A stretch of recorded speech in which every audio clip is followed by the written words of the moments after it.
In the dying light of a Scottish autumn in 1305, the cobblestones of London's Smithfield market ran red with the blood of a hero. The air hung thick with the metallic scent of death and the jeers of a bloodthirsty crowd. What they witnessed that day was not merely an execution. It was a calculated act of barbarism designed to break the spirit of an entire nation.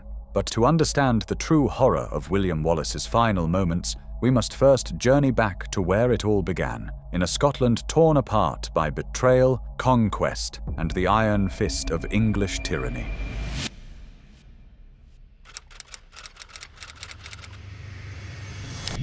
The year was 1286, and Scotland stood at a crossroads of destiny. King Alexander III lay dead, his body broken on the rocky shores near Kinghorn, leaving behind no male heir to secure the throne. In the power vacuum that followed, Edward I of England, known as Longshanks for his imposing 6'2" frame, stepped onto Scotland's stage like a wolf, scenting wounded prey.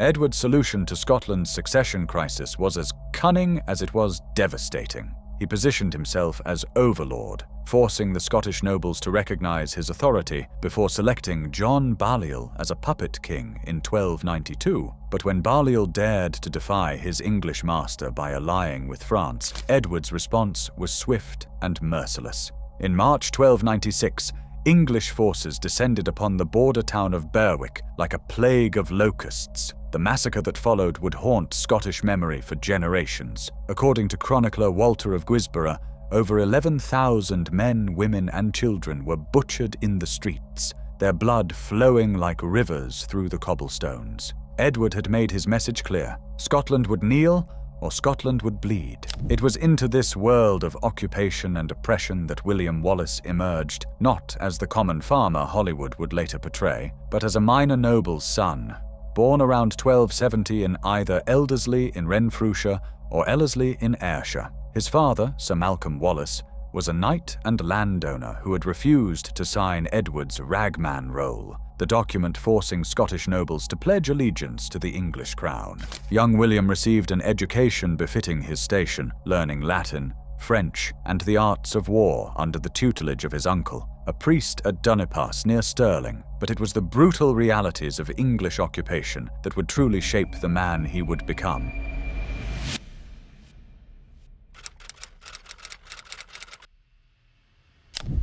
The transformation of William Wallace from minor noble to legendary rebel began with blood and betrayal in the town of Lanark. In May 1297, Wallace struck his first blow against English rule, leading a daring raid that culminated in the assassination of William Heselrigg, the English sheriff who had become a symbol of oppression. The reasons behind this attack remain shrouded in mystery and legend. Some sources suggest Wallace had secretly married Marion Braidfute, and that Heselrigg had ordered her execution when Wallace escaped capture. Others point to more pragmatic motivations: the sheriff's brutal enforcement of English law and his role in the systematic oppression of the Scottish people. What we know for certain is that on that fateful night, Wallace and his men entered Lanark Castle and killed Heselrigg along with every English soldier present. The sheriff's death sent shockwaves through the English administration, but for Wallace, it was only the beginning. Word of the Lanark uprising spread like wildfire across Scotland. Men flocked to Wallace's banner, not just nobles seeking to reclaim their power, but common folk who had suffered under English rule. Farmers abandoned their ploughs, craftsmen left their workshops, and priests blessed weapons instead of bread. Scotland was awakening from its enforced slumber, and William Wallace had become the voice of its fury.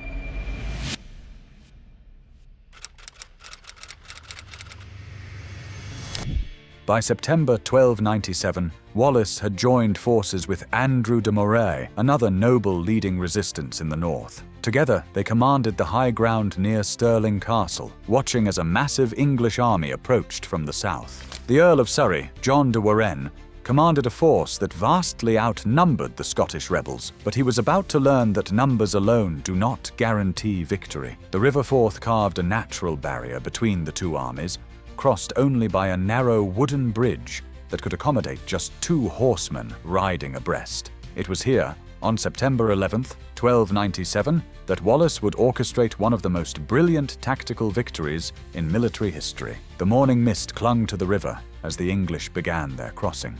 Wallace watched from the slopes above, his weathered hands gripping his sword hilt as enemy soldiers filed across the bridge like ants through a bottleneck. The temptation to attack early must have been overwhelming, but Wallace understood the delicate balance required for victory. Strike too soon, and the majority of the English force would remain safely on the far bank. Wait too long, and his smaller army would be overwhelmed by superior numbers. Wallace chose his moment with the precision of a master craftsman. As roughly half the English force had crossed, he gave the signal. The Scottish battle cry echoed across the valley as his men charged down the hillside, their long spears bristling like the quills of some monstrous hedgehog. The English, caught in the narrow confines between the river and the advancing Scots, found themselves trapped in a killing ground of Wallace's design. The slaughter was absolute. Over 5,000 English soldiers died that day, including Hugh de Cressingham, Edward's treasurer in Scotland.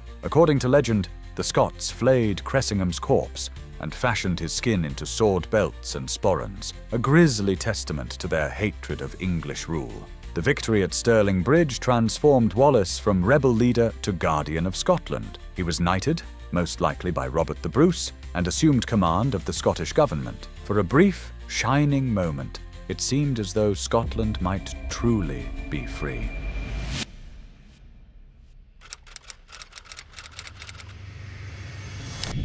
But Edward I was not a man to accept defeat gracefully. The English king, now in his 60s but still formidable, assembled the largest army ever to march north into Scotland. In July 1298, at Falkirk, Wallace would face the full fury of English military might. The Battle of Falkirk revealed the harsh realities of medieval warfare. Wallace's innovative schiltron formations, dense circles of spearmen bristling with 12-foot pikes, proved devastatingly effective against cavalry charges. But Edward had learned from Stirling Bridge. His army included thousands of Welsh longbowmen whose arrows could punch through mail at 200 yards.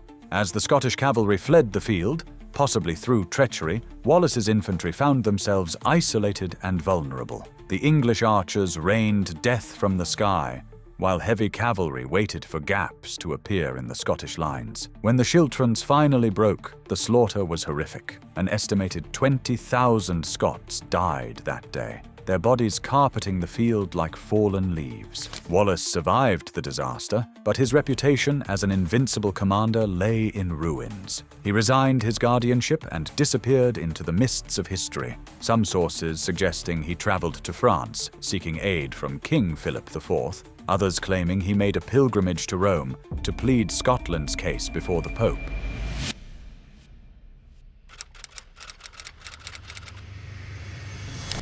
For 7 years, Wallace remained a ghost haunting the Scottish countryside.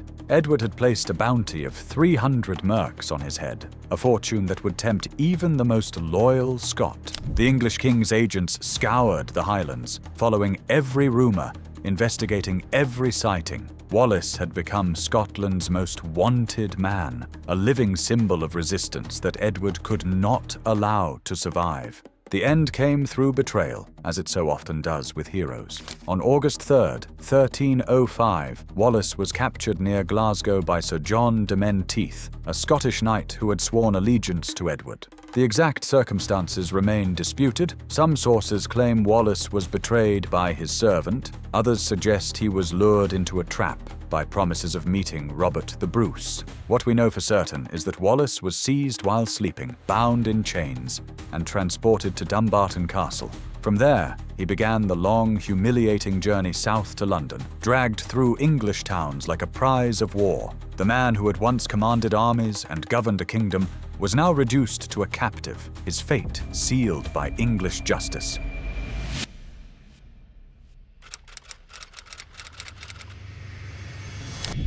Westminster Hall had witnessed many trials, but few as predetermined as that of William Wallace. On August 23, 1305, the Scottish hero was dragged before his accusers, forced to wear a crown of oak leaves to mock his pretensions to nobility. The charges read against him were comprehensive: treason against the crown, the murder of innocent civilians during his raids into northern England, and sacrilege for his attacks on English churches. Wallace's response was as defiant as it was futile. "I could not be a traitor to Edward," he declared, "for I was never his subject." His words echoed through the hall, a final act of defiance from a man who knew his fate was already sealed. The English court had not gathered to dispense justice. They had come to witness the ritual humiliation of Scotland's greatest champion. The verdict was never in doubt. Wallace was condemned to suffer the most brutal punishment English law could devise, to be hanged, drawn, and quartered. It was a sentence designed not merely to kill, but to destroy the very essence of the man, to reduce him from hero to horror in the eyes of all who witnessed his end.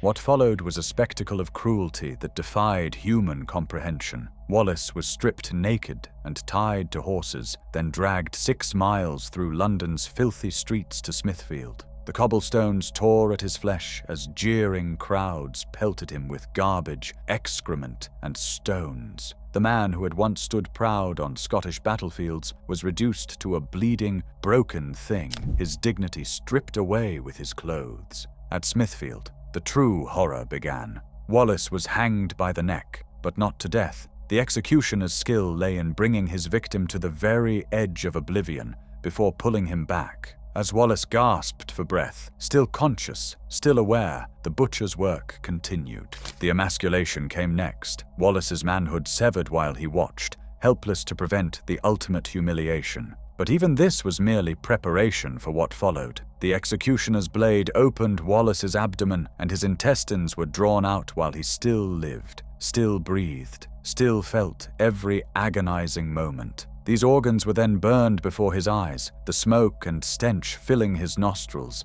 as his life ebbed away. Only then did the executioner reach into Wallace's chest and tear out his still beating heart, holding it aloft for the crowd to see. "Behold the heart of a traitor," he cried, though by then Wallace was likely beyond hearing, beyond pain, beyond the reach of English cruelty. The final indignity came with the quartering. Wallace's body was hacked into 5 pieces, his head and 4 limbs, each destined for display in a different corner of Edward's realm. His head was dipped in tar to preserve it, and mounted on a spike atop London Bridge, where it would remain for years as a warning to any who dared defy English rule. The other pieces of Scotland's hero were dispatched to Newcastle, Berwick, Stirling, and Perth, each city receiving its grisly trophy as a reminder of the price of rebellion. Edward believed he had not merely killed a man, but murdered a symbol, crushed a dream, and broken the spirit of an entire nation.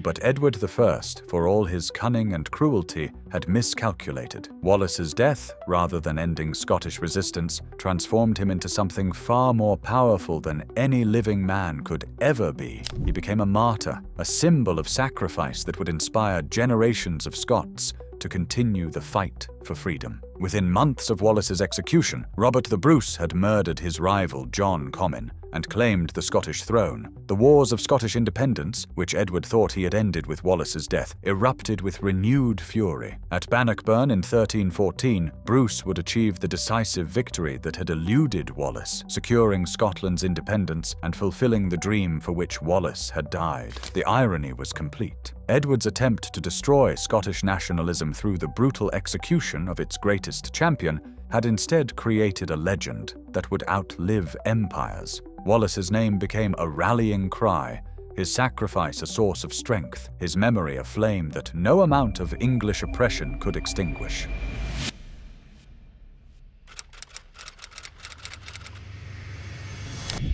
Today, More than 7 centuries after his death, William Wallace remains Scotland's greatest hero. The National Wallace Monument stands tall near Stirling, its Gothic spires reaching toward the sky like stone prayers for freedom. Inside, visitors can see Wallace's great sword, a massive two-handed weapon that speaks to both the man's physical presence and his larger-than-life legacy. But Wallace's influence extends far beyond Scotland's borders. His story has inspired freedom fighters across the globe, from American revolutionaries to modern independence movements. The 1995 film Braveheart, despite its historical inaccuracies, introduced Wallace to a new generation and helped fuel the resurgence of Scottish nationalism that led to the 1997 devolution referendum. Perhaps most remarkably, Wallace's brutal execution, intended to serve as the ultimate deterrent, instead became the ultimate inspiration.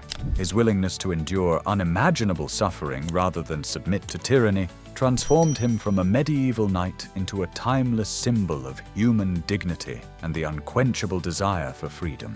In the end, Edward I's greatest victory became his most profound defeat. He had sought to kill a man and instead created a legend. He had tried to end a rebellion and instead ignited a revolution that would burn for centuries. The gruesome death of William Wallace, meant to be the final word in England's conquest of Scotland, became instead the first chapter in Scotland's long journey back to independence. The cobblestones of Smithfield have long since been washed clean, but the memory of what happened there on that August day in 1305 remains as vivid as ever. It serves as a reminder that some things, honor, dignity, the love of freedom, are worth any sacrifice, even the most terrible death imaginable.